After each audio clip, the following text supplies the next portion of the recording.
फल देने वाला पौधा हो या फिर फूल देने वाला पौधा हो, हम लगाते तो बहुत ही ज़्यादा खुश होके हैं। जब हमारे पौधे पर फल या फूल नहीं आते हैं तो हमें बहुत ही ज़्यादा निराश होना पड़ता है। तो आपको निराश होने की बिल्कुल भी ज़रूरत नहीं है, क्योंकि आज की इस वीडियो में आपके साथ शेयर करने वाला हूं ऐसे फर्टिलाइज़रों के बारे में जिससे आपका भी पौधा फलों और फूलों से भर जाएगा। तो आप इस वीडियो को शुरू से लेकर एंड तक ज़रूर देखते रहिए ताकि तुम्हें पूरी जानकारी का लाभ उठा सकें।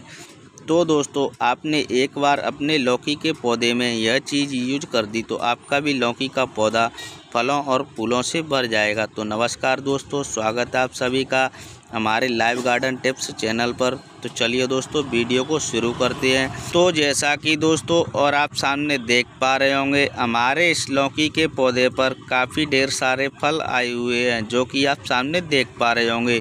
यदि इसी प्रकार से इस लौकी के पौधे पर फल आते रहे तो शायद फलों की अनगिनत संख्या हो जाएगी और आप अपने लौकी के पौधे पर फल तोड़ते तोड़ते थक जाएंगे और आपको कभी भी लौकियां बाज़ार से ख़रीदने की ज़रूरत भी नहीं पड़ेगी। और दोस्तों, इस लौकी के पौधे की लीव्स यानी पत्तियां हैं वो काफ़ी ग्रीन एवं हेल्दी बनी हुई हैं। और दोस्तों, इस लौकी के पौधे की जो ग्रोथ है वह काफ़ी फास्ट तरीके से चल रही है और इस ग्रोथ के साथ साथ लीव्स यानी पत्तियां निकल रही हैं। उन्हीं के साथ साथ छोटे छोटे फल भी निकलना स्टार्ट हो रहे हैं, जो कि आप सामने देख पा रहे होंगे।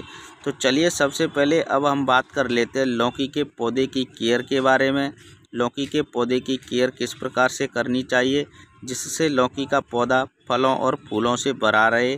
तो सबसे पहले आप अपने लौकी के पौधे की 10 से 15 दिन के बाद गुड़ाई ज़रूर कर देनी चाहिए। और गुड़ाई करने से होता क्या है कि जो आपके लौकी के पौधे की रूट्स हैं वह चारों तरफ फैलने लगती हैं और आपका लौकी का पौधा धीरे धीरे करके ग्रो करने लगता है। और गुड़ाई करने के साथ साथ आप अपने लौकी के पौधे में वर्मी कंपोस्ट या गोबर की खाद का भी यूज कर देना चाहिए। यदि आपके पास वर्मी कंपोस्ट नहीं है तो आप अपने लौकी के पौधे में गोबर की खाद भी यूज कर सकते हैं। और गुड़ाई करने के साथ साथ आप अपने लौकी के पौधे में पानी भी यूज कर देना है। पानी आपको उतना ही यूज करना है जिससे आपकी लौकी के पौधे की जो सॉइल है उसमें नमी बनी रहे। तो आप अपने लौकी के पौधे में ज़्यादा पानी यूज बिल्कुल भी नहीं करना है। यदि आप अपने लौकी के पौधे में ज़्यादा पानी यूज कर देते हैं, इससे होता क्या है कि जो आपके लौकी के पौधे पर जो छोटे छोटे फल निकल रहे हैं वह पीले पड़कर झड़ जाएंगे।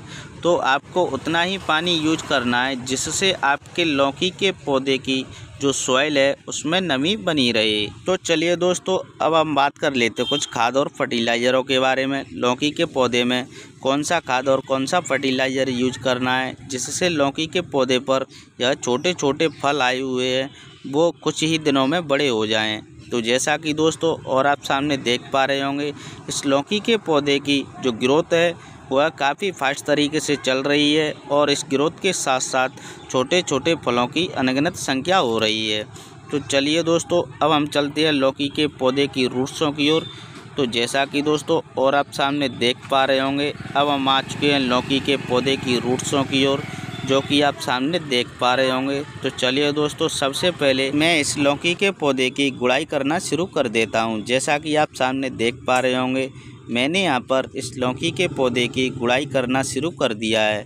तो गुड़ाई करते समय आपको एक चीज़ का भी विशेष ध्यान रखना है, आप अपने लौकी के पौधे की ज़्यादा गहरी गुड़ाई बिल्कुल भी नहीं करनी है। यदि आप अपने लौकी के पौधे की ज़्यादा गहरी गुड़ाई कर देते हैं तो आपके लौकी के पौधे की रूट्स कट सकती हैं और आपका लौकी का पौधा धीरे धीरे करके सूख सकता है। तो जैसा कि दोस्तों और आप सामने देख पा रहे होंगे, मैंने यहाँ पर इस लौकी के पौधे की गुड़ाई कर करके रेडी कर दिया है और मैंने यहाँ पर इस मिट्टी को भी हाथ की सहायता से तोड़ करके भी रेडी कर दिया है। तो चलिए अब हम चलते हैं फर्टिलाइज़रों की ओर। तो जैसा कि दोस्तों और आप सामने देख पा रहे होंगे, मैंने यहाँ पर जली हुई लकड़ी की रेक ली हुई है, इसे कई जगह राख भी बोल देते हैं। तो दोस्तों, मैंने यहाँ पर इस जली हुई लकड़ी की रेक को 50 ग्राम के लगभग ली हुई है।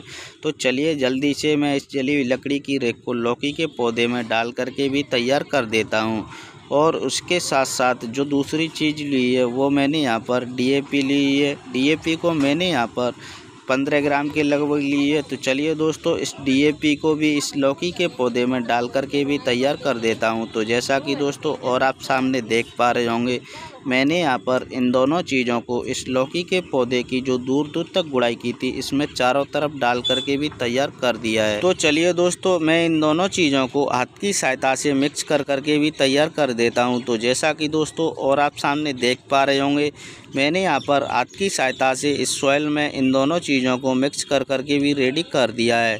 तो चलिए दोस्तों जल्दी से मैं इसमें पानी भी डाल करके भी तैयार कर देता हूँ। तो जैसा कि आप सामने देख पा रहे होंगे, मैंने यहाँ पर इस लौकी के पौधे की जो दूर दूर तक गुड़ाई की थी इसमें पानी भी डाल करके भी तैयार कर दिया है।